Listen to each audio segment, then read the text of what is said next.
What a launch week Battlefield 6 had so far. From selling over record-breaking 7 billion copies to reaching 14th overall all-time peak player count on Steam with 747,440 players, to having players not being able to access the game through Steam and EA, and then making a blockbuster comeback with back-to-back patches that addressed some of the major issues faced during launch week, followed by providing affected players with solid compensatory rewards. This has been nothing short of a rollercoaster ride for the devs, and I believe so far they have come out on top by maintaining clear communications with the players, acting quickly on reported issues to resolve them, and not being afraid to acknowledge when something in the game needed to be tweaked or changed for the better. Let's take a look into the launch week so far in detail, but before we continue, I just wanted to say thank you so much for being here, and your support means the world to me.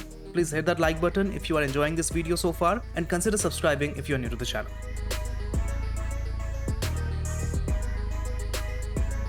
It all started with Day 1 patch, or should I say Day 0 patch, because it was released before the game launched on the 10th of October. This was a massive patch addressing almost everything in the game, from fixing bugs to balance refinement to improving HUD visibility. This update was based on player feedback from the beta and ongoing playtesting from Battlefield Labs, alongside the dev team's continued development efforts. Major changes included movement refinement with reduced slide to jump momentum, lowered jump height, and increased inaccuracy when firing while airborne or sliding. In a nutshell, no more quad junkies running around bunny hopping. Battlefield 6 has taken a more tactile approach to combat, and I'm all for it. Rebalanced weapon handling through general recoil tuning and adjustment to ensure more consistent gunplay.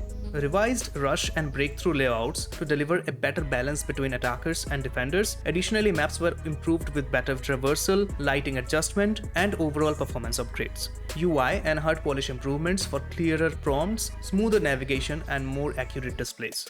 Audio overhaul with clearer pings, refined weapon and vehicle sounds, and fixes for missing or delayed effects. Netcode optimization to reduce desync, fast time to death, and instances of invisible damage. For a Day 1 patch, this was a strong statement. Battlefield 6 was ready to evolve fast.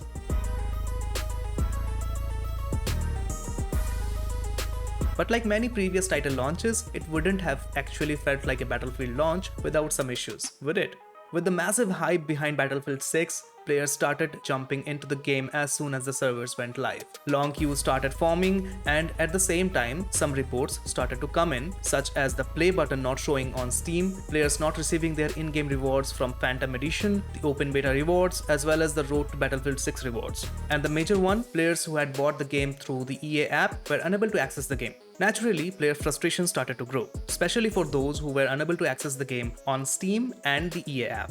But this time it was different. The official Battlefield comms page jumped in immediately, acknowledging the login issues and server instabilities while confirming that the dev team was already at work. By the later part of the day, hotfixes began rolling out silently. The devs provided workarounds for players who were unable to access game through the Steam client. But with EA app, the same issue persisted. The very next day, the official Battlefield account on Twitter announced heavy compensation for affected players who purchased Battlefield 6 on the EA app, while acknowledging the player frustration and therefore issuing an apology with perks. Anyone on the EA app who was impacted would receive 12 hardware and 12 carrier 60 minutes boosters along with a seasonal battle pass. If impacted players purchased the Phantom Edition, they would be granted access to Season 2's full battle pass. Although I bought my Phantom Edition through Steam, and if I am being honest, I'm kinda jealous of the compensatory rewards that those players got. The way Battlefield 6's team maintained clear communication while acknowledging the player issues and compensating players for their troubles really won people's hearts. Well, at least they won't mind. This new approach started with the open beta, and I'm glad to see that Battlefield 6 devs passed the launch day test with flying colors.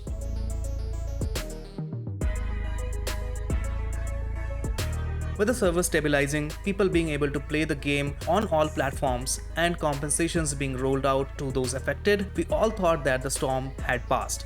But it was far from over. Within the first few days of the initial launch, people started to experience very high weapon bloom and very slow player progression. Both of these issues collectively started to affect player experience in Battlefield 6. At the same time, Portal servers started to get completely filled with bot lobbies for XP farming. As a result, other players were unable to create and host their own custom matches in Portal. Also during the same time, the Battlefield team decided to reduce the starting ticket count across all Conquest maps, which was not something the community actually wanted. All these things collectively contributed to a negative player experience, and the community was quick to let the developers know how they felt about those bugs and changes. Once again, the devs were quick to acknowledge these issues and soon followed up with two new updates. One was a community update for player progression and portal servers, and the other was regarding the reversal of ticket counts across all maps to their original launch value of 1000 and 45-minute timed rounds for Conquest. In the community update for player progression and portal servers, the following changes were made. Match completion XP per minute increased by 10%, XP from daily challenges increased by 40%, the XP needed to unlock the first 20 attachment ranks were reduced. Assignments requiring career ranks 20, 23 and 26 to begin would now require career rank 10, 15 and 20 respectively. In addition to the changes mentioned above, the devs also mentioned that they were aware of player frustrations regarding the challenges and were actively working on reviewing them, but it would take more time to develop, test and implement those changes. Regarding portal XP farming servers, the dev team mentioned that they would be reinforcing the portal experience by diminishing the number of XP farms taking up server space while further emphasizing playing with friends on both custom and verified experiences. In that same patch note, the devs also acknowledged player frustrations regarding visibility, weapon bloom, vehicles not spawning, and more, and assured that more details on these issues would be shared when the updates are determined. The way Battlefield devs were quick to acknowledge player feedback and act upon it to bring fixes where possible really showed the community that the devs actually care about this game and the players. And this will leave a long-lasting positive effect on Battlefield as a franchise.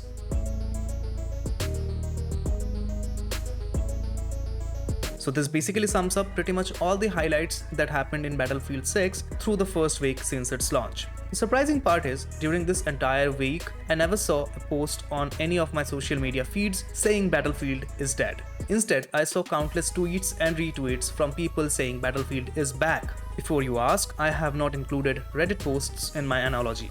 That's a dark place, man, and I would advise you to stay off it if you want to stay sane. But I understand that my social feed doesn't constitute all of Battlefield's community, so I would ask you to share your experience in the comments below. Let me know which modes you have played so far and what you have liked and disliked the most. Personally, I have completely indulged myself in the large map battles so far, and I'm loving it. Also, having played the game before and after the player progression changes, the current changes do feel significant. I am able to unlock items and progress a lot faster than before. That's it for today. I hope you enjoyed the discussion. If you did, then please hit the like button and also consider subscribing if you're new to the channel. I am aspiring to be a full-time content creator and I would love to have you along for the journey.